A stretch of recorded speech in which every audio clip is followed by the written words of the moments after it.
The Resurrection Chronicles, A Personal Voyage. I awaken to a realm suffused with a light that doesn't blind but invites, a warmth that feels like the embrace of a long-lost friend. My first thought, is this a dream? But dreams never felt so vivid, so real. The ground beneath me, the air I breathe, the scents and sounds, everything is imbued with a sense of peace I've never known. I stand, my body free of the aches and pains that were once as familiar as my own shadow, looking around in wonder. There's a vibrancy to the colors around me, a clarity to the air that feels almost tangible. I see figures in the distance, people moving, talking, laughing. A sight so ordinary yet utterly impossible.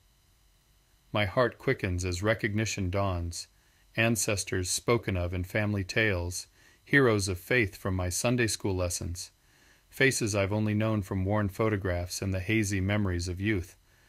I see my grandparents, their features unmarred by time or sorrow, and beyond them, great-grandparents, and even those from further back, a lineage of faith and hope stretching back through the ages. They're gathered, forming circles of reunion, their joy a palpable force that fills the air. It's as if every funeral I've attended, every tear shed in grief, has been reversed, undone by the sheer magnitude of this moment.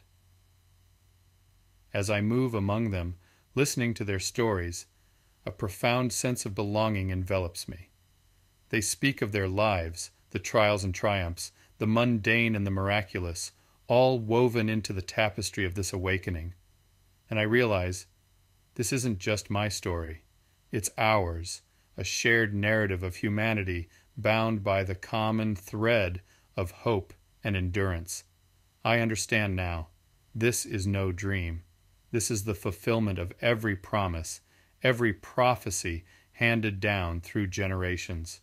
From the times of Moses to the silent centuries without prophets, where faith was the only light in the darkness, we've held on to the words, the stories of those who walked with Yahuwah, who spoke of a day when mourning would turn to dancing, when death would be no more.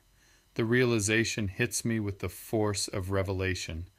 I, too, must have passed through the veil of death, entered into this sleep, only to awaken with the rest. The thought should terrify, but it doesn't.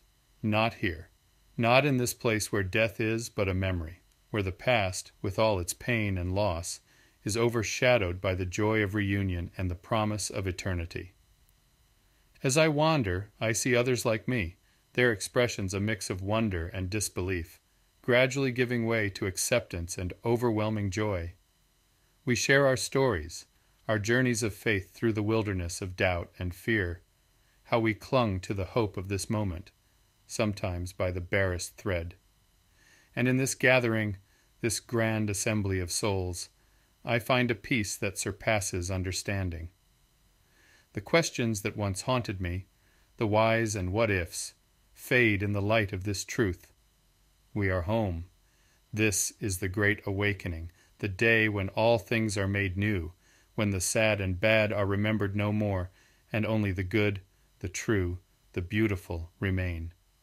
As I look to the horizon, where the light of this eternal dawn spreads its golden hue across the sky, I feel a deep, unshakable conviction. This is just the beginning.